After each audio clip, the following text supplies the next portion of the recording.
All right, good morning. Can everybody hear me? Welcome, Beth, Katie, Diane. Awesome. How's everybody doing today? I'm finally getting my voice back. I have been fighting a cold last week, so yeah. So I'm getting back. I might be coughing a little bit still, but it's part of the season, I guess, right? Welcome, you guys. Welcome to DES240 Information Design. This is a new mod. You guys ready to start a new mod? Kind of exciting. Seems like it goes so fast. All right. Unfortunately, right? All right. Well, let me get started here. You guys aren't new to the whole system here in Canvas, so I'm going to just briefly go over a few things just so we kind of know what we're doing and just where to find things just real quick. But you guys should be privy to what, how Canvas looks and how to get extra resources and all that good stuff. I'm just going to do a quick little introduction before we get started. Course overview. We'll see where you guys are living here too. Just a little icebreaker. Week 1 overview, discussion 1 review, and then assignment 1 start. We'll just kind of do a little quick demo for assignment 1. It'll get you guys started for what's to come in this classroom. Just a little bit about me. Let me introduce myself. I won't take real long. My name is April Biss. If you haven't had me yet, I've been actually teaching for IU for 7 years now. So I love it. I'm from Pittsburgh, PA. And by the way, you can call me by my first name. That's fine. I'm from Pittsburgh, PA, and that's currently where I'm living right now. Although I have been living in other cities. I lived in Akron, Ohio for about 6 years. And then I lived in Tampa, Florida for 7 years. Don't ask me why I moved back, but I did. So, so I'm here, and this is basically where I'm from. I have a 5-year-old daughter that she brings me joy every day, and we're getting ready for Halloween. Yeah, where are you at, Beth? Getting ready for Halloween. Oh, okay, we're in Ohio.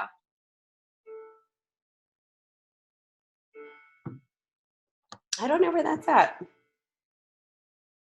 Was it close to like is it what common city is it close to that I would know?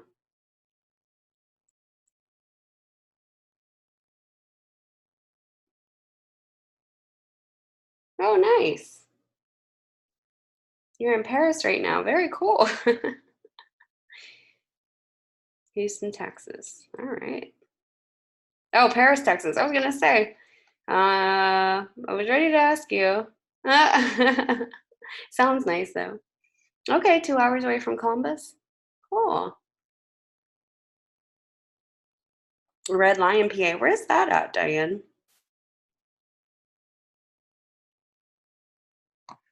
I don't know where that's at. I've never heard of that before. Yes. It's close to there. Okay. Very, very cool. Well, there you go. Good to see everybody. So we got pretty much we got a lot of East Coasters here, or Eastern Standard Time people, I guess I should say, except for Katie. She's in Texas. Great to have you guys. It's awesome to see where you guys are all from. Know where you're at. I had one student that was about 30-40 minutes from me the one time. Out of 7 years of teaching, she was the closest, so it's kind of cool to see. Yeah, I've had a lot of classes too. So, but just a little bit of background. I did go for my bachelor's science degree on ground at a college called La Roche College. They're a private Catholic college in Pittsburgh, PA. I went there for 4 years, got my graphic design bachelor degree. Right out of graduation, I got my first ad agency job, worked there for a year, and then I moved to Ohio soon after. And then I got a job at another ad agency in Ohio, worked there for almost 4 years, kind of got out of that and went into publication design for a year after that, and actually more than a year because I worked for a year. And then we moved to Tampa, and I worked for 3 other publications in Tampa.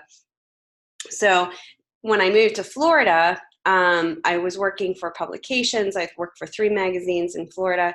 I absolutely loved it. But then the market crashed with the real estate market, and that pretty much killed a lot of the magazine advertisers. So that kind of crushed me. So I ended up going into teaching, which I fell in love with, and I still freelance. So I kind of was able to balance teaching and doing, design work. So I kind of fell into teaching down there, and I taught for 2 years in a Tampa college. But then their accreditation changed where I had to get my master's degree because I only had my bachelor's. So it kind of pushed me. I wanted to get my master's anyway, so that kind of pushed me to get it. So I went back for my master's degree. And I always like to tell my students this because, I'm in your shoes too. I actually went for my graduate degree all online. So I went to SCAD, which I don't know if you guys have ever heard, called Savannah College of Art and Design. They're one of the top 10 design colleges in the world. So it's kind of it was a privilege to be there as a graduate student, learned so much. Yeah. And it just kind of allowed me to, it just opened up more doors. And you guys will find out very soon when you get your degree as well. It's going to open up a lot of doors for other options. And that's kind of, so once I did that for about 1.5 years, got my master's degree in graphic design, and then I immediately started teaching for IU. Yeah, well, hey, it's all a process. You have to work hard at it. I mean, it's not something that just fell into my lap either. I worked hard at it, and I ended up finding this, wonderful opportunity. So here I am, and I've been teaching for 7 years. I still own my own design studio. I just finished a book cover not too long ago for a client, and I'm working on a website design for another client. Just came in recently, and I ended up accepting an FPA role here at IU. So I am very, very busy, but I love it. So so that's kind of a little bit of background about me. So I have about 20 years working experience in the design industry. Yes, but I love it. My daughter's in kindergarten now. I have her in it's not full time, it's half time, but she's in daycare during the other time. So I have more time to spend for work, which is great. So that's just a little bit about me. I have a little puppy, Santino, which you'll probably hear every now and then barking in the background, hopefully not. And there's just a link to my Behance site if you want to check out, things that I have done. I will be posting a link in this class as well to announcements so we can all stay in touch. He's a wiener dog. He's a miniature wiener dog, dachshund. Oh yeah, he's so cute, but he's such a little terror sometimes. So, when I'm doing lectures in the house and I leave him out of his crate, he just is like, whatever he can get his little mouth on, he's chewing, grabbing, jumping. I'm always running around. So I have to put him in his crate and tuck him away for a little bit. Yep, exactly. Yep. And it's funny because I have my daughter, I have her 50% of the time, so I have custody of her, 50-50 custody of her. So when I have her, they act like siblings together. They're fighting for my attention, and it's just crazy. Yep. So it's funny. But that's just a little bit about me. So, I'm here for you guys. I love working with you guys. You guys inspire me. I know it's kind of weird to say that, or hear that, probably as a student, but I want to inspire you, but you guys really inspire me a lot of the times. So I get a lot from just teaching every day with you guys. I just learn a lot about, just different nuances of teaching. And I do learn a lot through the process too. So it's not just you guys. Yep, fighting. Mm-hmm. Oh, yes, I am very passionate. Yep. Yes. So I'm here for you guys. Please, please, please do not feel like you are bugging me in any way. Reach out to me if you're having issues or if you have concerns. I'm here to help you. If you succeed, it makes me feel good, and it makes me succeed in regards to my position.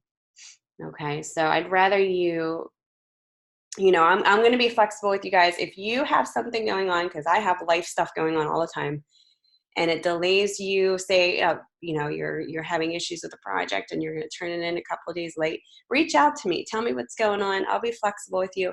I know design is a process. So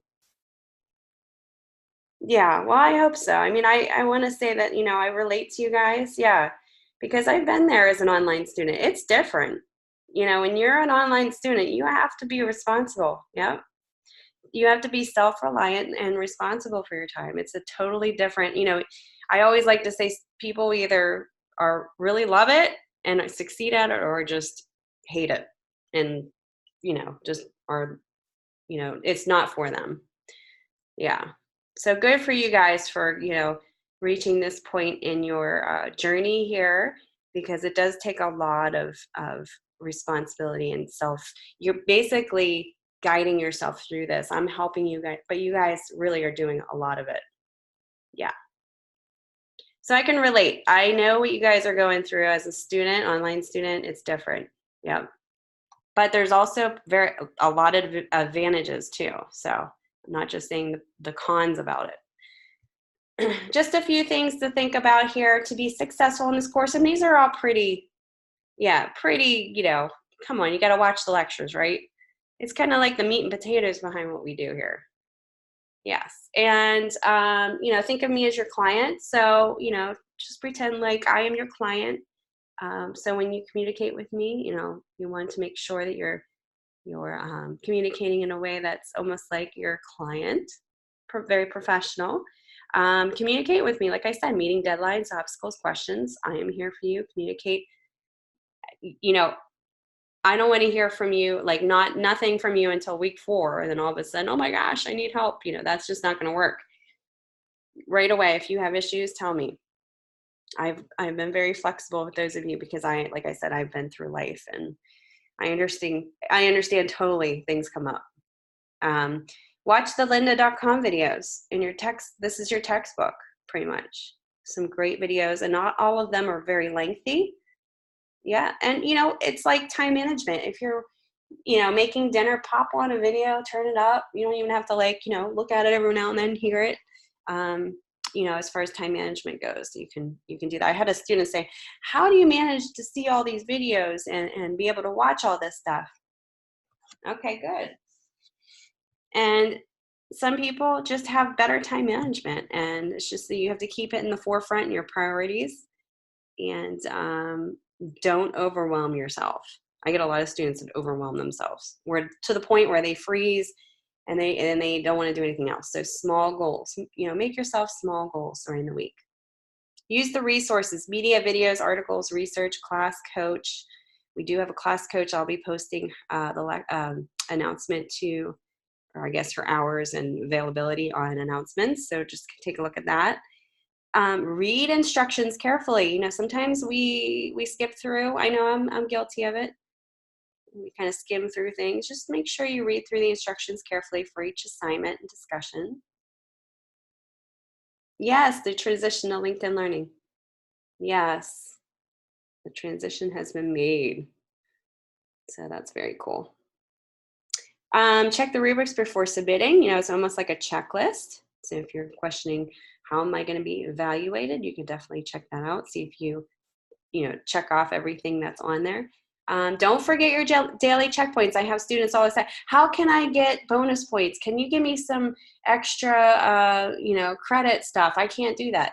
But daily checkpoints are kind of like your extra credit, right? Good. So make sure you're doing that. It all adds up every week. Every day you can get 5 points. So, and be a problem solver. This is huge, you guys. I think like sometimes we because we have so much, it's like instant gratification in our world today. Welcome, Nina. That, you know, when we get to a problem, some of us freeze and kind of just don't know what to do. Hopefully a lot of you guys, since you're not new to this online environment, you know how to problem solve. Hello. So be a problem solver. If I cannot help you right away and you're stuck, you know, if you're reaching out to me and I'm not getting back to you right away, I'm going to try and get back to you as soon as possible. But if I'm not, you know, kind of try to problem solve. How can you maybe get help elsewhere, the learning coach, Student Success Center if you can't get there, you know, Google stuff. I mean, it's just, I'm always kind of a problem solver.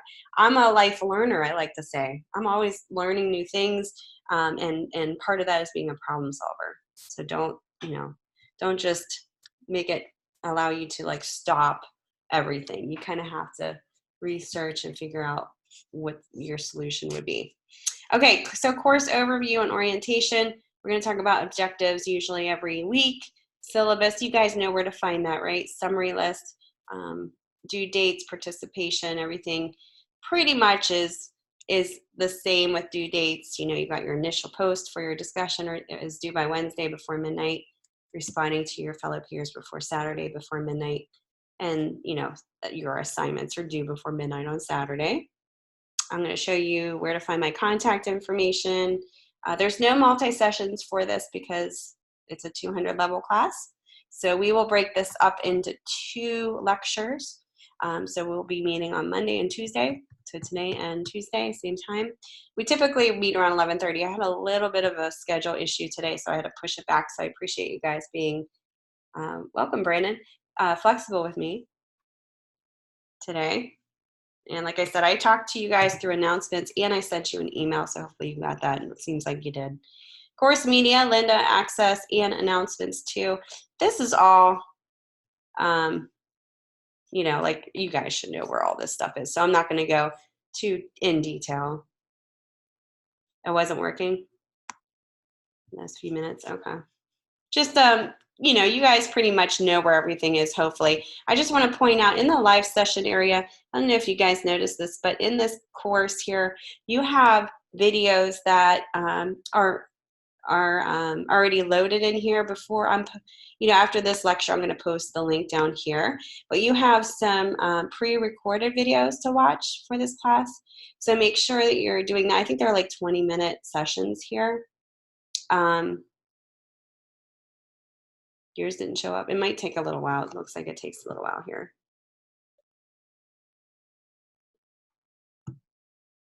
Also, check your browser. I'm in Firefox. Usually Google Chrome is a better browser for Canvas. So, okay. Yeah, it just might take a while because look, it's taking a while to pop it up on here. But this is where our lectures will be. This is where you came in for our live session. And then this is where the recording, so I'll post this recording here after today, and then tomorrow we'll post that lecture here. Yeah, Safari is probably one of the worst browsers for a lot of things because it doesn't support certain applications and websites. Google Chrome and Firefox. Google Chrome's supposed to be better for Canvas. Yeah. So if you have any, I always say, you know, if you have any issues, make sure you're on the right, you know, a different browser. Safari usually has a lot of issues with different websites. Okay, so that's where that's at, and so just make sure you're checking in there if you're not live in the lecture, if you want to obviously see those videos before. Here is a little bit about me. I know it kind of gave you my intro here, but okay. This is where you would find my information as far as my email address, phone number, and just a little bit about me here. So if you want to contact me, that's where you would find that. And then you got your daily checkpoints, your Shark services, course information, your library, Student Success Center, readings and videos. Oh, thank you. I just got my hair changed. I was blonde and now I'm dark hair, so I figured give my hair a break here. Oh, you guys are so sweet. All right, help desk, career preparation, all that good stuff. You guys know all about that, right? So we're good. Oh. You're making my day. I'm telling you, you made my day. My head's getting bigger.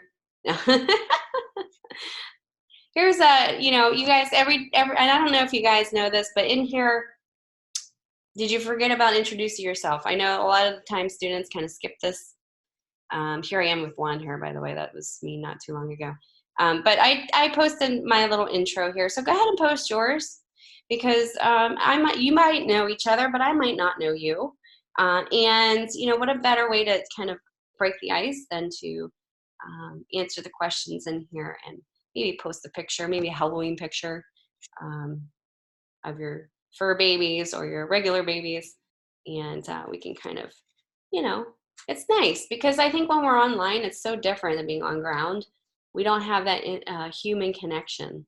And this is where we can connect as much as we can through our discussions. So the intro post is nice. There's actually questions in here for you to answer. So you're going to be basically reading through here and you're going to be talking about, and this is kind of cool, talking about how you prefer to get your information. Because we're talking about information design in this class. I've had students who are like, what is this class all about? What are we going to be doing? It's about information design. So what they're asking you in this intro is, do you prefer to read the facts or do you like visuals and imagery? Well, geez, I think, I don't know about you guys. I know I'm a designer. I'm more visual, right? So you might be too. Yeah.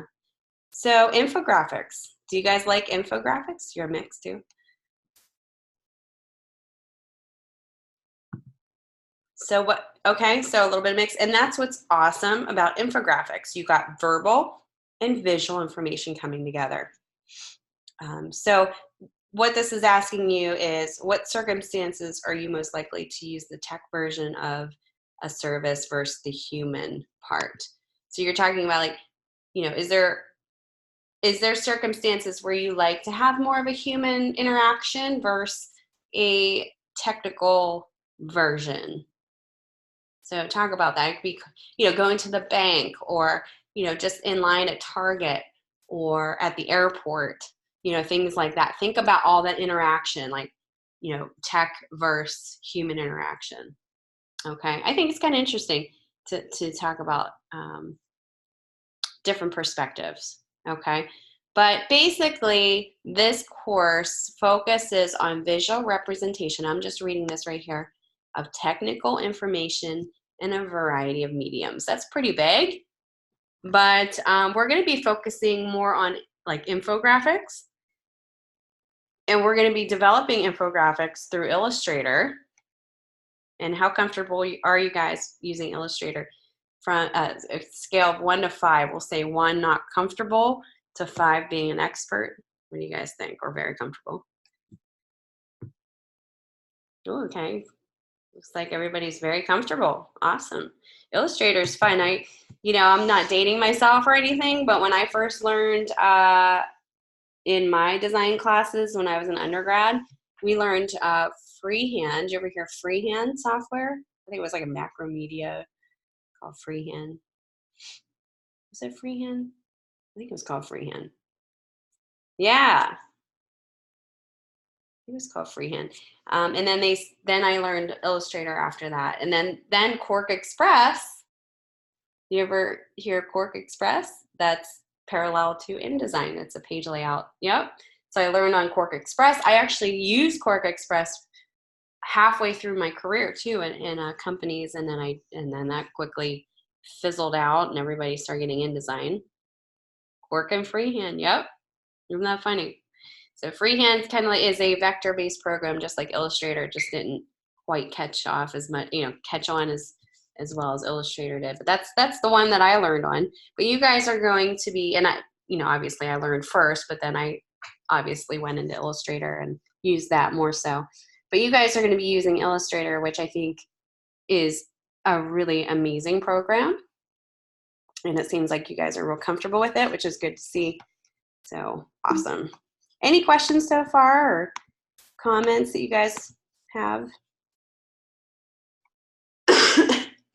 And like I said, I'm kind of getting off of a cold here, so I might be coughing every now and then. I'm getting my voice back, which is great. Okay. Awesome blossom. All right. So what is information design? I had a student email me last week saying, what in the world is this class all about? What do you think? What do you think information design is? And I kind of went over a little bit. Yeah, I got that from my kid coughing in my face, Beth. So I'm right there with you. I didn't escape it. She had a flu shot and then got sick, and then I got sick. Yep. Brandon, information given with pictures and symbols with a minimum of text. Awesome. Yes. Yep. So advertisements, right? Advertisements there can be information design in advertisements, in visual data. I'm trying to think here. Any other examples?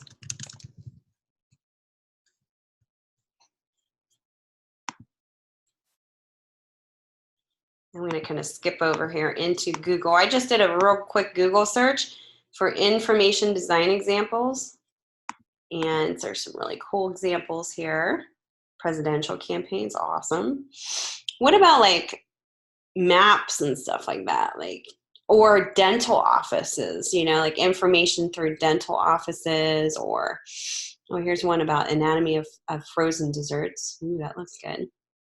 So there's all kinds of different avenues, yeah.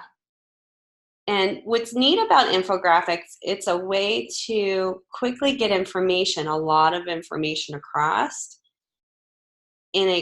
hopefully in a more efficient way. I'm trying to find a good one here. You know, so and it also is just a nice visual. Recipes, excellent. Here's a potato life cycle, so it can be very simple. Like that, but you know, it's a way. And here's Pinterest is great. You can Pinterest some of these too, but it's a way to quickly gather. Look at all this information, tons of information. Yeah, me too. I'm a big Pinterest person. Oh, here, I'm already logged in here, and you just don't want to see my boards because it's like tons and tons of boards. You can create your own Pinterest board for this class and just start pinning stuff that inspires you. But look at all these. This is all information design. So really, really cool to just take a look at some of these to get, you know, inspired by some of these. And these are all really neat. You know, you're not just looking at you know, like a boring pie chart, right? You're looking at something really visually interesting that sucks you in, but kind of gives that quick information, that all that factual information. Now, a pie chart is effective, and you know, it's appropriate for different reasons. But that's basically what this is. You know, kind of giving you that information right away in a visual manner that's more effective. Yep. So there's some really cool, and you know, I think these are just really fun to look at. Did you ever see? You know, speaking of, I just thought about this. There's an actual. Let me see here. You guys might be interested in this. There's an infographic resume builder. Did you ever look at this? I did this one time just to see what it would look like. It's really cool. Um,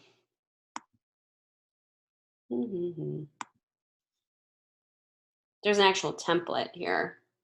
I'm not sure. Let me see which one I use. I can't remember. Picto chart. I think it was this one. Just something fun to play around with. But what you can do is the one that I use, and I don't know if it's in here. You can upload or paste in your information, and then it actually creates an infographic for you. Infographic resume. So it'll kind of make it look like an infographic. Let's see, like something like this.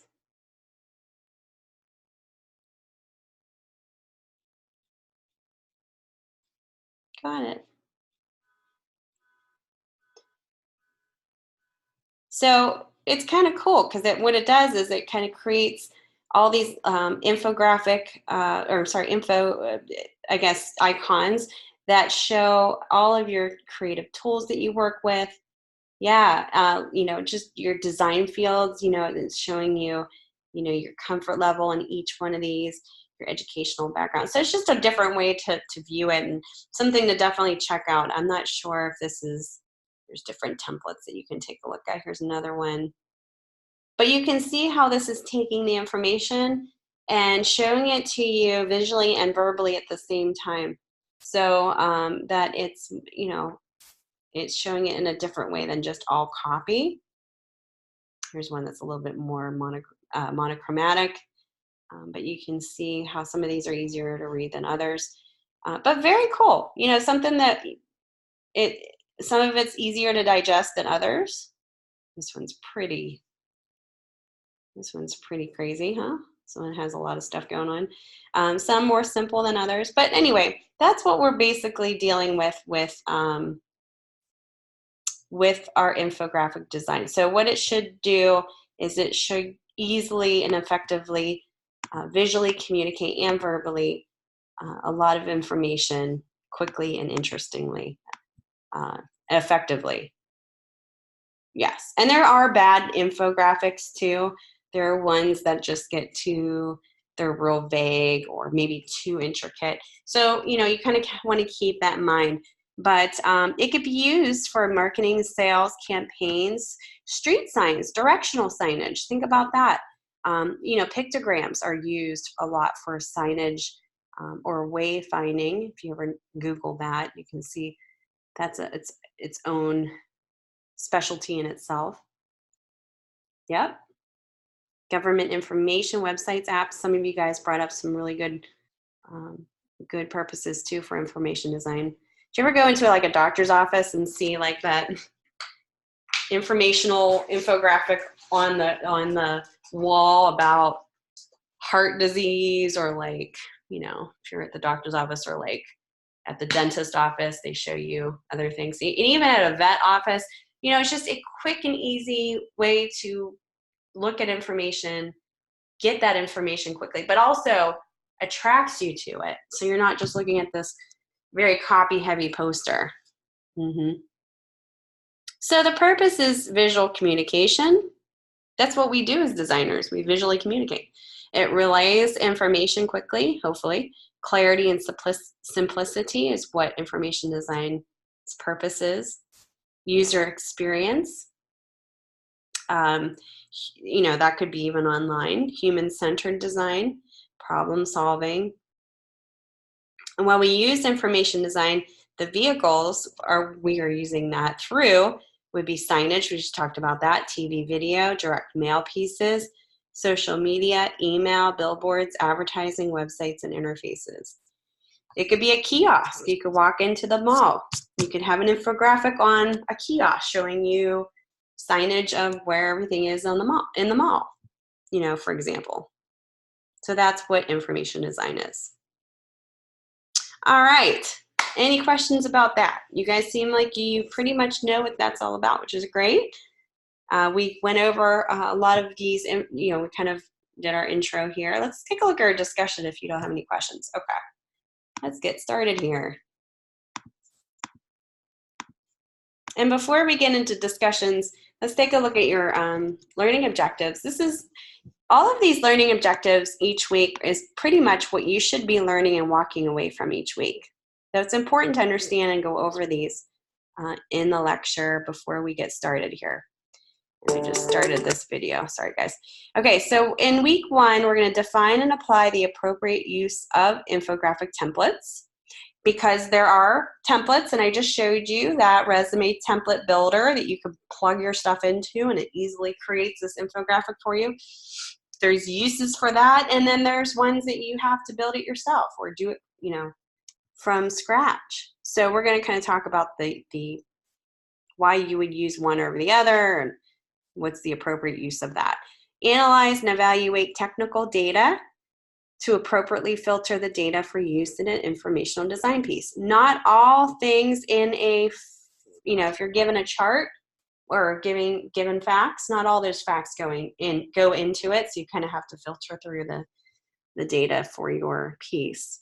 Develop a content strategy using problem-solving techniques for presenting data in an effective infographic. So you have to really think about, how do you use appropriate imagery along with appropriate verbal text in the right way to be effective, the most effective together. How can you do that so that it's all coming together very simply and effectively? That is the challenge. That's kind of like the design challenge. because you want to make sure it's all unifying, it all is appropriate and makes sense for what you're showing. So that's what we're going to be doing this week.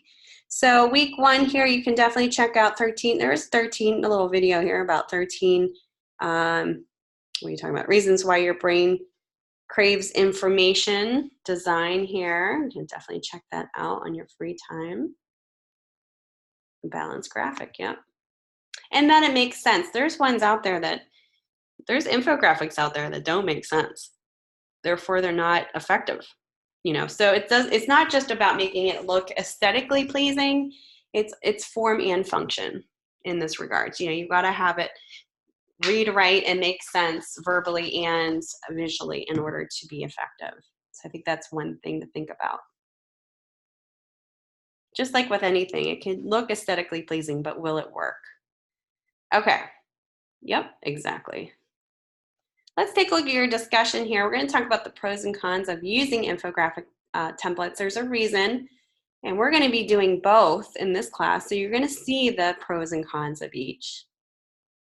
I'm not going to read through the background because I think that would just be boring for you guys. So read through this on your own. It talks about the visual statistics of data and benefits of infographics, creating an infographic. Definitely check that out. I'm going to scroll down here to the prompt. So this is basically the questions that you're going to be answering and researching for this discussion. So research infographic tools and templates and best practices of when to use them. There's an article from Creative Block, contains links to various template tools to study to better understand what they are. So here's the link here. You're going to answer the following questions on the use of these infographic templates. What are the pros and cons of using a template? What do you believe? What would the use of templates be perceived as cheating on the design work? Why or why not? Your perspective might be different than your fellow peers, so it's kind of neat to see what everybody's thinking. What could be some of the issues with relying on someone else's design to produce content for a client?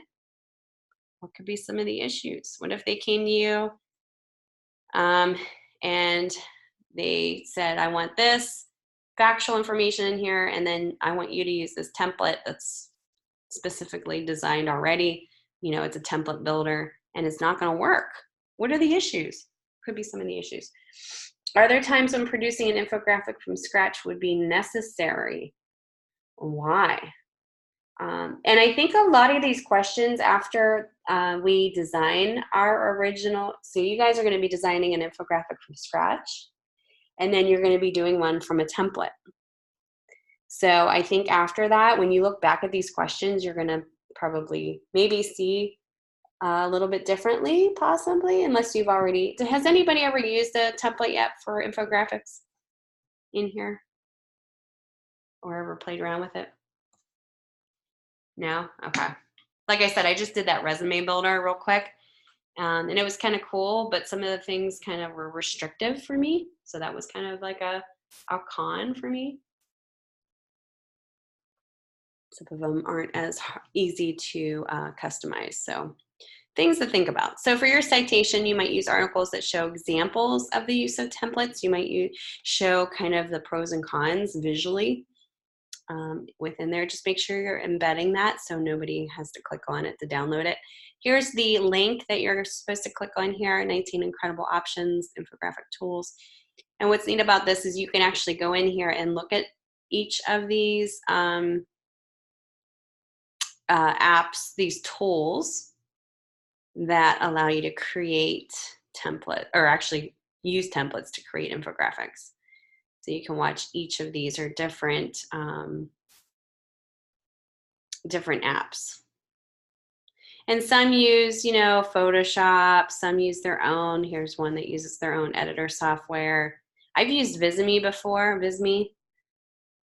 It's kind of cool. This one I never use. I think I tried Snappa before. Canva infographic tool, I think I played around with that. Google Charts, PictoChart, Infograms. There's a whole bunch of, I've played around with this one too, Vintage. Is the resume one in here? Oh, Is this the resume one? Visualize. I remember seeing this one, playing around with this one, and playing around with this one too easily.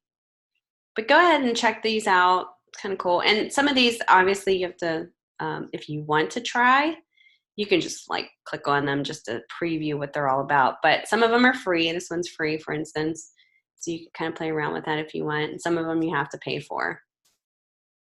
But it's kind of cool because it gets you kind of thinking about, you know, if a client comes to you and they say they want a poster design and they give you all this factual information, this might be the way to go. You might say, hey, you know, we should do an infographic. This would be a perfect time to create an infographic for your project.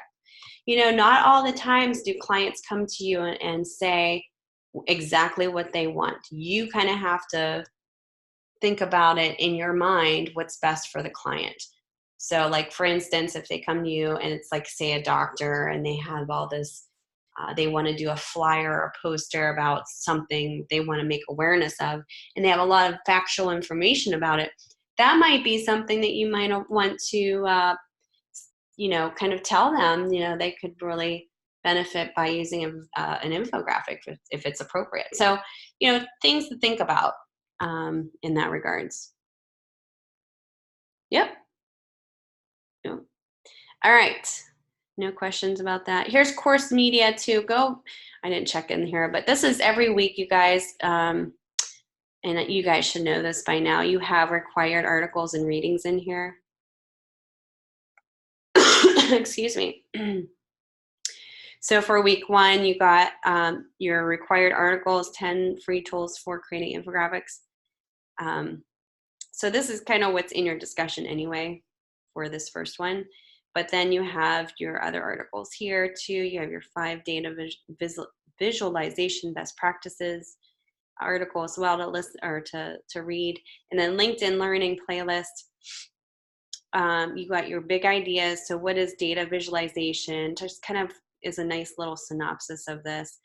And then it goes, use this more of, you know, you can, I think this is kind of overwhelming because you have a lot of stuff in here. So you're like, okay, I'm not going to really get through all these, right? Especially because you have 3 videos and then 2 live lectures to listen to. So I would say definitely do the required articles. And then if you need to, use the LinkedIn Learning playlist as like a resource. So let's say you're having issues understanding what are infographics. You might want to just check out this video and maybe even the first 3 videos here. Okay, and then that's it. You might be having issues, let's see here, knowing the process, how to research for an infographic. So this is kind of where it touches upon here. So you might want to read this part. Yeah. So don't be overwhelmed by all of this. You don't have to watch all of these, but these are great. And they're only like 2 or 3 minute long videos. So it's real quick stuff. So, you know, you can watch them all. That'd be awesome. But don't overwhelm yourself. At least touch upon a few if you need to. But definitely do the required readings and the lectures. So no questions about the discussion. We're good to go on that, right? So you guys are ready to go. You know you're supposed to post that as soon as possible so you guys can. Let me tell you a little story about my graduate studies at SCAD. I think it's kind of funny. Oh, awesome. So when I was a graduate student at SCAD, I graduated in 2012 from there. You know, we had discussions every week too, and I thought, as soon as I started, I was like, you know what, this is going to be a waste of my time. Discussions, like I just thought, oh, this is just another thing I have to do. I don't really want to do this. But at the end of my time there at SCAD, I totally changed my perspective on that.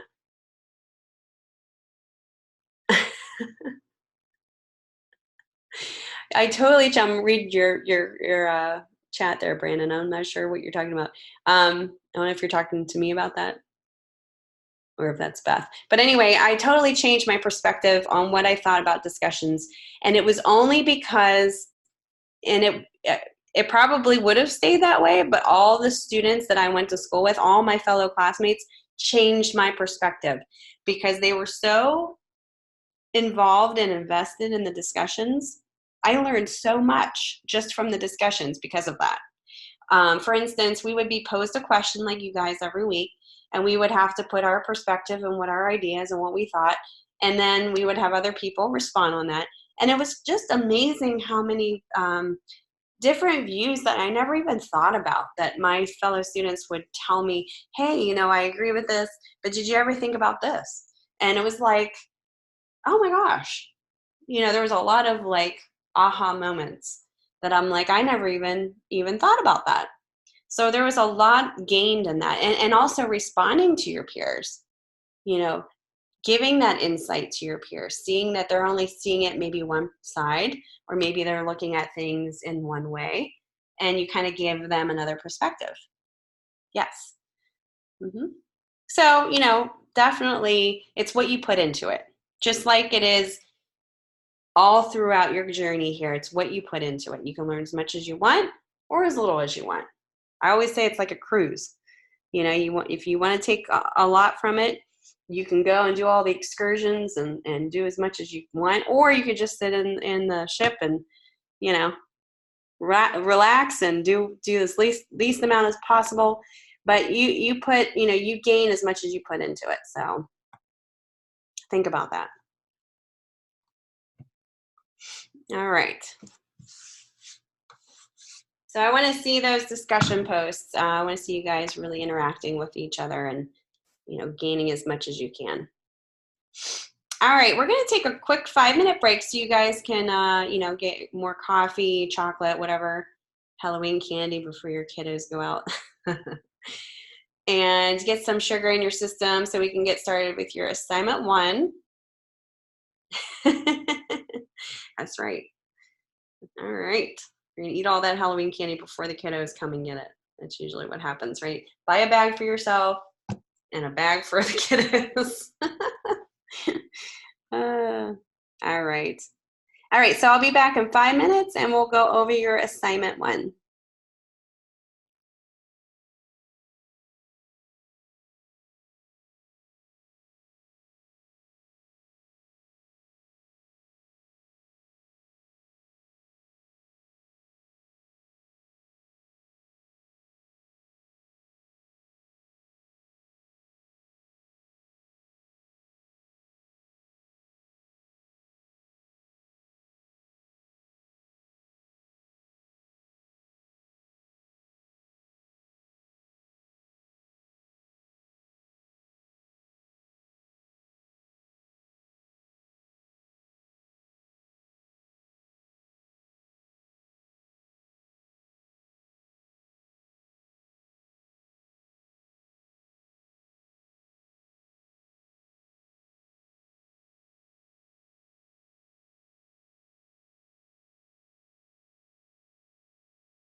All right, can you guys hear me? Oop. Awesome. Yeah, we just had a little break there. Sorry for those of you who came in. Awesome. Okay, so if you just, kind of came in, that's fine. This will be posted so you can check out what you missed once this kind of gets uploaded. Usually it takes about 30 minutes for me to upload have the lecture put into the live session area for you guys to review the recording. So, yep, about 30 minutes. Has to go through, uploading and all that good stuff. All right. So let's get started here. Assignment 1, we already went over just the class overview, introductions, class review, and then your discussion 1 overview. So now we're going to go over your assignment 1, and then we'll go over your assessment 1 tomorrow. We'll kind of break it up here. So assignment 1 is finding the story in the data. So this is basically going to be a 2-week project that you guys will be working on, and it's going to be focused on internet usage. So in week 1, you guys pretty much are going to develop a strategy plan. You're going to find the story, plan the visuals. You're not going to do graphs yet. You're just kind of gathering that information, and then you're going to present your plan for your strategy for week 1. Week 2, you're going to design the graphic. So just kind of keep that in mind, the steps there. Don't skip the steps. Analyze the data, pinpoint your message, plan a strategy, outline your strategy, and present your strategy. Oh, it says demo on Thursday. That's incorrect. I'm actually going to show you a demo probably tomorrow here. So I should have changed that slide. I apologize. All right, so let's go ahead and get into Canvas here. This is the assignment 1 that we were just talking about, and it talks about the learning objectives, talks about when you design a infographic from scratch, kind of the pros there. Go ahead and read through this. It just talks about what infographics are and things to think about. I'm going to go ahead and read through that. The lectures are going to be, I believe now they're cutting them down to an hour and a half because we have pre-recorded videos for you every week. So an hour and 30 minutes. Used to be 2 hours, so. And that's each lecture, so. Okay. So for the next 2 weeks, you will be working on creating an infographic from scratch. Your assignment this week is to develop a content strategy through filtering the data and storyboarding your infographic. You're going to analyze the information from this website. Here's the link here. Take the statistical information from the internet usage chart and decide what information you will need to present your story. This chart also links to more specific information that helps build this chart. You are not required to use this additional information, but it may help you form a story for your infographic. As you're planning your visual, you're going to go to ProQuest Library. So I'm going to skip down here. This is what the chart looks like, but don't grab the information from this chart because it says here, it says, note, the data shown in the above image is a screenshot of the web page you will be getting your data from. It may be more current on the website. Please use the data from the website. So if you click on this link here, it's going to show you some internet world stats. And what this is basically going to show you is internet user distribution in the world. And this is mid-year of 2019. So it's showing you in a pie chart form here how many people use the internet. So this is the pie chart version. Okay, down here is that little chart that you just saw, although this is more updated. And this is kind of giving you the statistics based on world regions on the left. So there's North America here. Population, it tells you how many people are in those regions. Population percentage of the world based on all the other world regions. internet users as of June 30th, 2019. Out of that population, how many are internet users? And then the penetration rate, general population, if I can say that correctly. So, and that's pretty much, who's the percentage of that, the internet users out of the actual population. And then the growth between 2000 and 2019, as far as the growth of the population, and then the percentage of internet people who are using the internet in that section. So it went up about it went 7.2% users within the world regions as North America kind of wins. So if you go up here in the pie chart, you can see 7.2. Yep, Asia has most of the pie chart here, so they're at 50. So that's the numbers that the percentages that are coming from all of this information, and that's what's used in this pie chart. Now, this down here, if you keep going down, it's going to show you in a different way. So this is showing you all that same information, only it's showing you in a, what is this called? This is a pie chart. What's this called? Good. What kind of graph? Bar graph, right?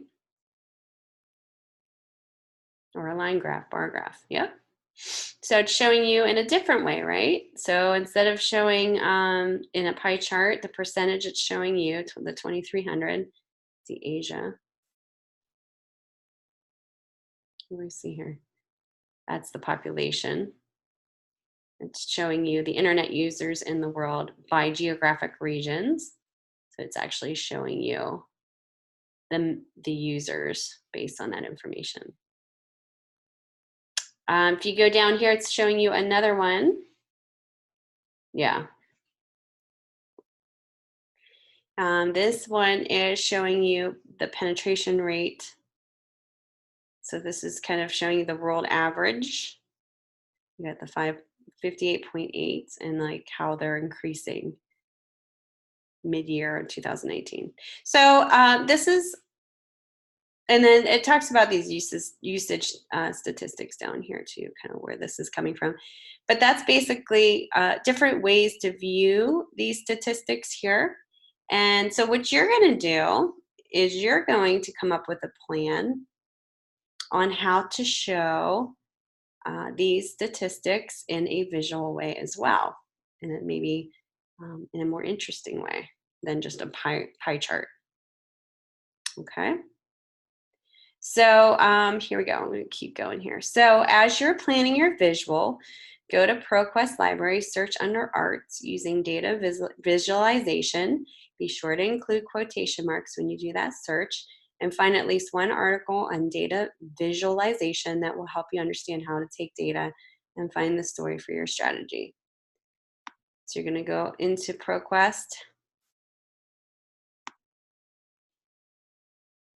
And you're going to, whoops. Excuse me, guys. Data visualization. I get spell with quotation marks. You're just going to do a quick search here, and you're going to look up. Let me see here. You can probably hear my clock here. Sorry, guys. What does patent do?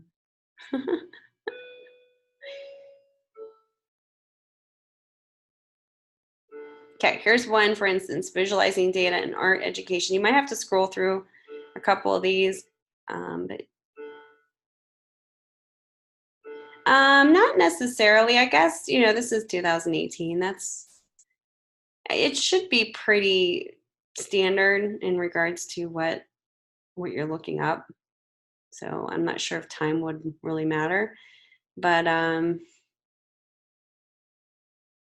needs to visualize. Here's, this could definitely be used.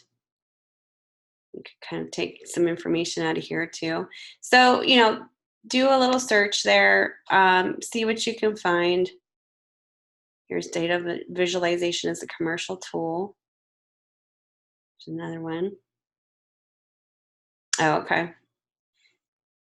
You know, read through it if it seems like it's dated based on, you know, what they're saying in there. But I think for the most part, it should be pretty standard.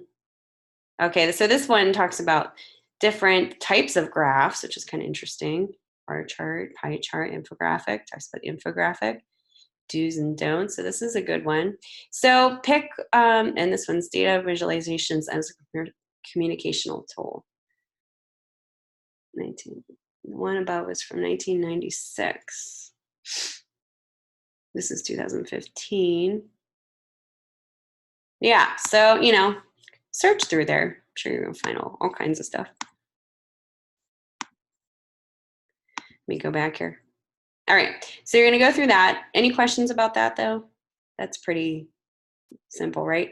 So you're gonna find at least one article on that topic that will help you understand how to take data and find the story for your strategy. Okay, so then, boom, boom, boom, assignment instructions.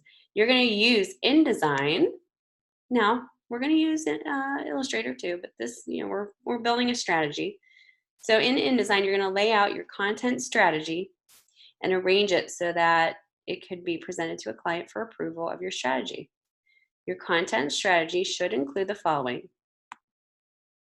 Yeah, me too. I like InDesign too. Synopsis of the main story you will tell. What are you trying to solve? What's the question? What are you trying to tell to the viewer?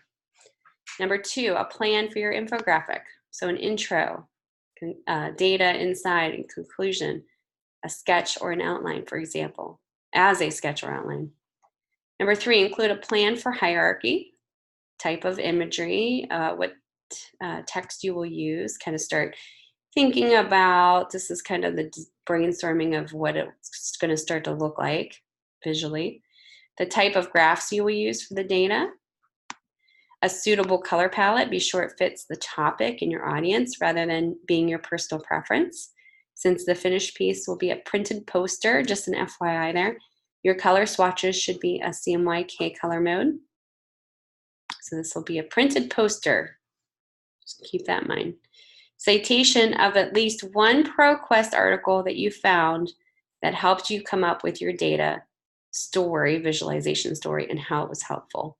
So whatever you decide to use, if you decide to use, say, for instance, this article here, you know, cite it with your strategy, content strategy. So this week, you are only planning your strategy for the infographic. In week 2, you will be using this plan to design the infographic itself. You can use Google Scholar. I'm gonna say, let's stick with the ProQuest just because it's in here. And that is a good one though. You know, if you're having issues finding something, let me know. But because it says it in there, I don't want to be like, you know. But I understand your question about that for sure. All right. So you're going to export once you're done, you're going to export and create a multi-page PDF. And I'm going to show you here in the second tab. Name your file as such, and then submit your PDF for grading. Now, because I know this is kind of vague, I'm going to show you something real quick here. I'm going to open up InDesign. I kind of already have a template, a very, very rough template. And I'm going to give this to you guys in announcements. I'll give this to you guys so you can use this as a template to get started if you would like. If you don't want to use this, that's fine. This isn't meant to be like a paper where you have to do it like APA style or anything like that. Deanne's like, yes. But basically, you know, go in here, you can change your name up here in the template. You can even change whatever, the fonts, I don't even care. But this is just a nice, like I just planned these pages out for you guys so you understand the questions that need to be answered here, okay? So I'm trying to make it easy for you guys. Get started, you're not like, you know, sitting there going, what the heck do I do? Okay. So content strategy is the first, you're welcome, is the first problem, right, that you have to answer here. So what I'm looking for here is go ahead and take your type tool And you can think about this, type it in and edit it, but whatever you want. So what you're gonna do is talk about the overall strategy that you're gonna do. So the overall strategy is to show verbally and visually the world internet usage total, and within each, I can spell, region listed easily communicates verbally and visually the overall totals. Using an icon map of the world, the concept, now this is just my concept, so yours is going to be different, will show the total world internet usage as a whole above the world map.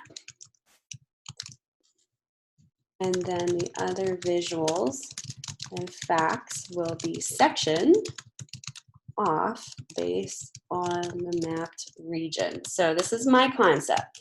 Yours is going to be different. Now this is where I would say this is probably going to be what you're answering the content strategy, all, you know, overall problem. And you can keep this generally what I have it here. But this part is basically what you're planning on. What's your strategy? So I kind of already have this, it's like a cooking show where I kind of have it prepped and I'm ready to go. Whereas you might sit down here and start kind of thinking about things, researching infographics before you get into this, and then start developing a strategy. So I'm fast forwarding it. My plan for my infographics. So basically I'm going to use an icon map of the world. The concept will show the total internet usage. So what you can do, it's completely up to you. You can sketch these out and scan them in, or you can actually do it in here yourself, you know, in InDesign, if that is easier. There's different tools in here, like there's a pencil tool that you can, you know, use, and you can actually have a little square here to frame what your idea is going to be. Completely up to you. So say this is my poster. It's just, there's no true size, so I'm just going to do like a little square. Actually, let me make it bigger here. There's no real size, so just don't worry about that. I'm just doing this as an idea. I'm going to take my pencil tool, and I'm just going to draw this world here. And this is just like a thumbnail sketch. And it's going to be really rough. Or if it's real rough, it's too rough, I can take my ellipse tool and draw it out this way.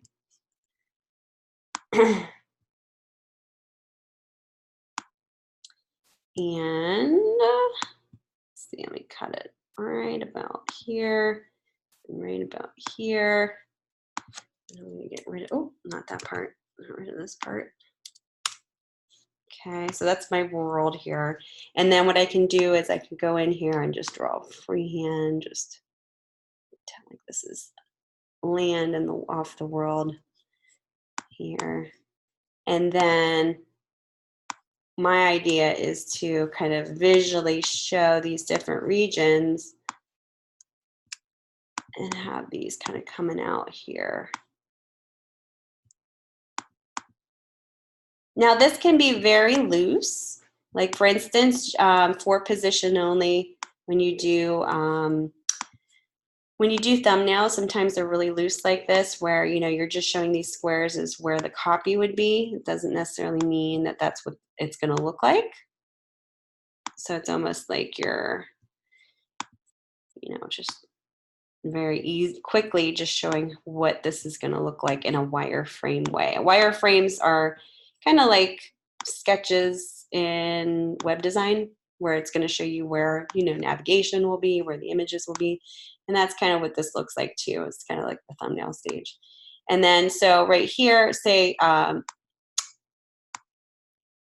this is where my regions would be, or statistics. I can even have, say, okay, I'm going to have that there, and then do like let's see, 40%. You know, maybe the percentage. Oh, I guess I got to do this differently here. Do it really loose. That's a percentage.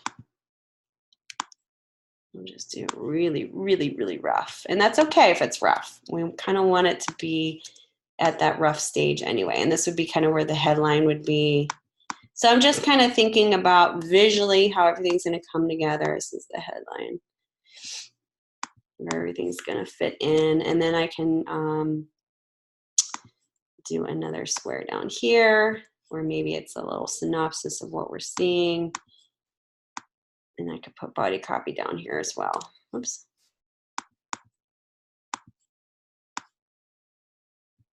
Let's fill that with white so we don't see the world back there. Now you don't have to do, you could do more than one sketch if that helps, and then focus on one that you want to do for this particular concept. Yep, where elements will be placed, exactly. Do you guys get that whole rough type of a theme there? So kind of visualize how you're going to have your elements, your whole concept. Yeah.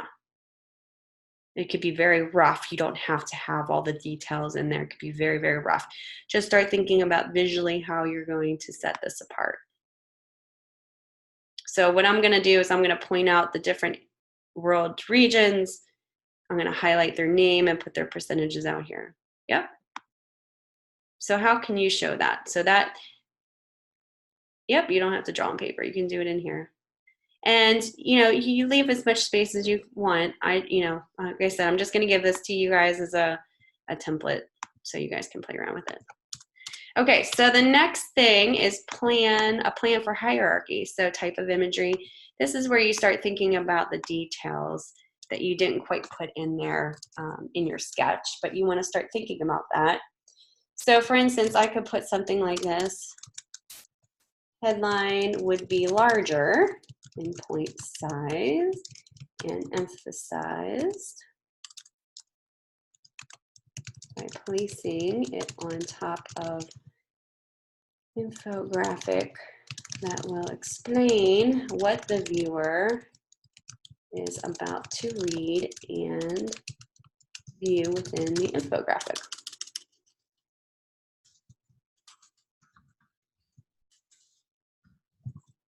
Now this is important. You want a headline of some sort so that the viewer understands what they're going to be looking at, or else it's just going to be kind of confusing. So you want a beginning and you want that information to be like the middle part, and then you want an end, just like a story. So subhead will further explain what the viewer will be deciphering. Subhead will, and then you can go on to details. Facts and totals will be placed in each region, showing internet usage for each region. These facts will be smaller in point size than the subhead and headline. And then this should not be bold here, but you get what I'm saying here. Any questions about that while I'm changing this?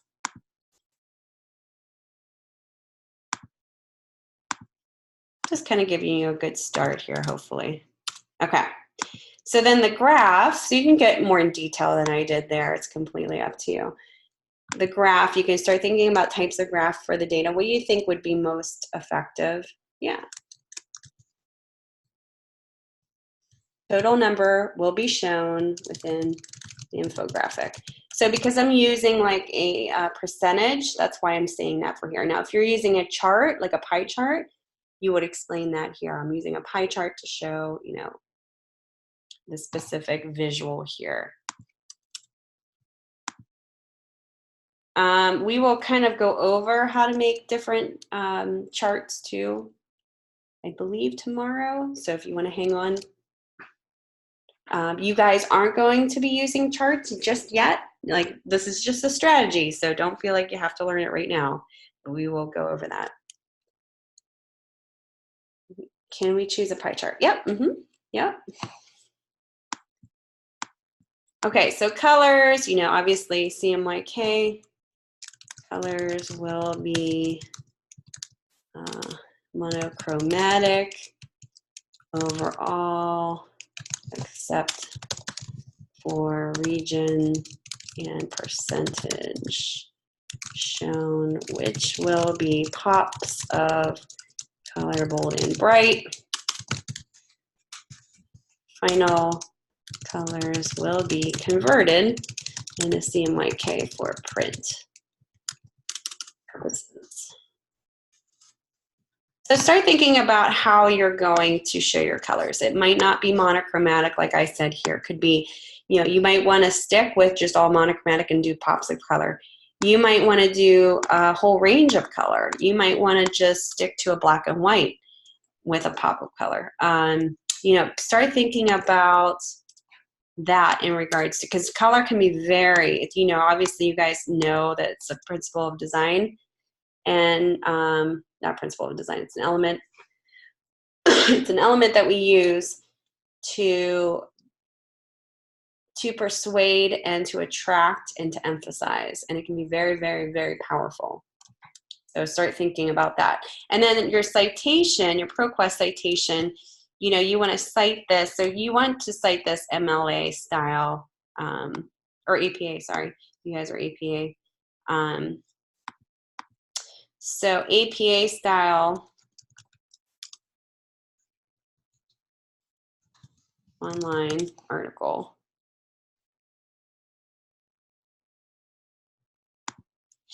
Let me try and get like a quick thing here. Should be, and you guys have this in your resources too, but I just wanted to bring this up. So I'm gonna do,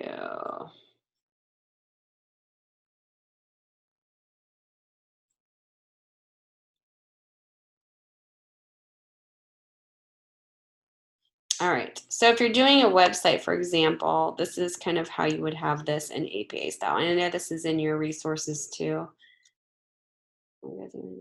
One good thing in protest, you can copy and paste citations. Exactly. Well, yeah, obviously you want to, because you need to get all this information. But basically what you're going to do is do the last name, first name, middle, right? And then in parentheses, the year, month, and date. If you can't find the last name, month, you know, if it's not an author, it might be a source, like a publication. You just use that too if there's no author. So then the year, month, and date of the published publication, and then the article title in italic with a period. And then what you want to do is have the www, HTTP, or whatever the link there. So here's an example of one that would be shown kind of in that template style. So what you would do, and I'm just going to copy and paste this in here real quick, is paste that in there like that. But it would be obviously based on your article. But I just wanted to show you what that looks like so you kind of understand that this is what that would look like. Okay. That's pretty simple. So that's all you would need. When you're done, you're going to save this, obviously. Yep, ProQuest, yep. You're going to save this as just a small file, PDF, as your assignment 1, all pages, export. And let me go back to week 1 here. This is what you name it, PDF for grading.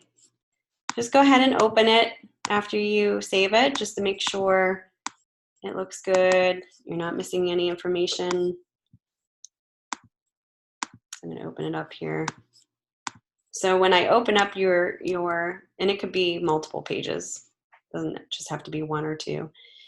I just want to make sure I can read through your strategy, understand what the main story is going to be about. I can see a basic knowledge of something coming together of the structure that you want of your infographic.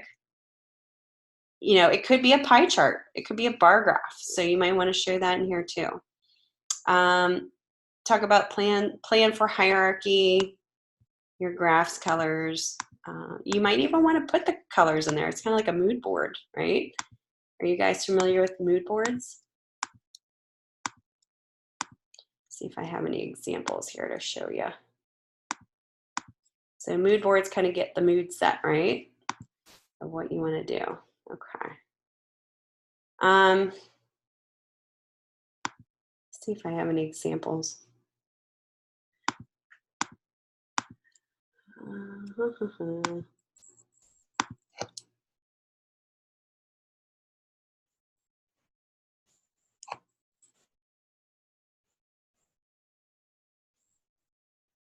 Okay, you know what? We're just gonna leave it at this. I can show you. Let me see if I have student examples here. I don't want to get too crazy in this, so I just want to show you. Okay, I'm going to show you one example.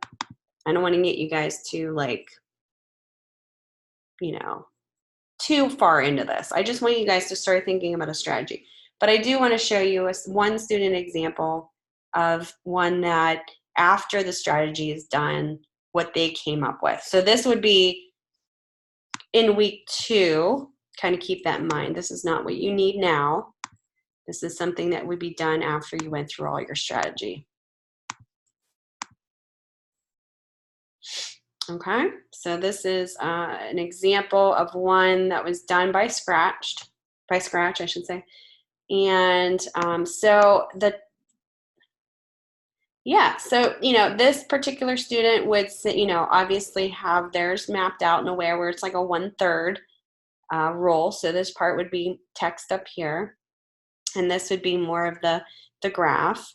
And then down here would be your little icons with each world region and their total. So it doesn't have to be a pie chart. It could be something more visual like this. I'll show you more examples too as we go on, but I just wanted to show you just a quick little example of what that will definitely turn into or could turn into. Tab, I do have office hours. I believe, I'm not sure if they're listed in, I'll have to check here real quick. But you know, just if you need to get a hold of me, contact me. I'm usually around all the time. So it's based on, you know, whether I'm in lecture, and like I said, I'm an FPA now. So I'm more, kind of have longer office hours during the week, Monday through Friday. So you just kind of have to let me know if you need me, and we can kind of work something out as far as extra help if you need extra help. Let's see. Any questions about any of that? I'm just going to leave it there. I don't want to go too much into it. Let me see if I have assessment when you guys will be doing. Oh, okay. Yeah, let me take a look at assessment 1 real quick before we end today. So we'll go over this tomorrow here. This is kind of what we're going to be looking at here. This is kind of cool. So this is an interesting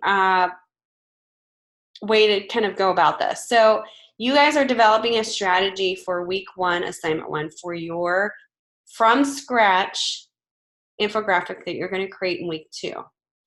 But your assessment 1, you're going to be creating an infographic from a template.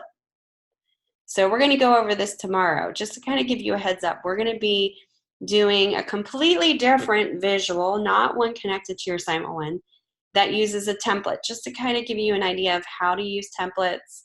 And then once we go into week 2, you guys are going to be creating your own infographic from scratch based on your strategy from week 1. So you'll get to see the pros and cons of both. Okay, so just kind of, yep, you can get a feel for both. And what's nice about that is, like, in your discussion, you guys are kind of talking about the pros and cons, so you'll get to experience that too. And you'll kind of get your own perspective on it. Okay, so tomorrow we're going to go over that. And if you guys have any questions from what we went over today, let me know now, or tomorrow we can go over any questions that you have. But that's pretty much it. I'm going to wrap it up. All right, you guys, thank you so much for coming in. It's great to meet all of you. Tomorrow, like I said, we'll be here. Typically, we meet here at 9:30 if you're Mountain Time. If you're Eastern Standard Time, it starts at 11:30. Today, we got a late start, and I sent out an announcement about that, but hopefully you guys can make it. All right, guys, have a wonderful day, and I'll be hopefully seeing you on the discussion boards.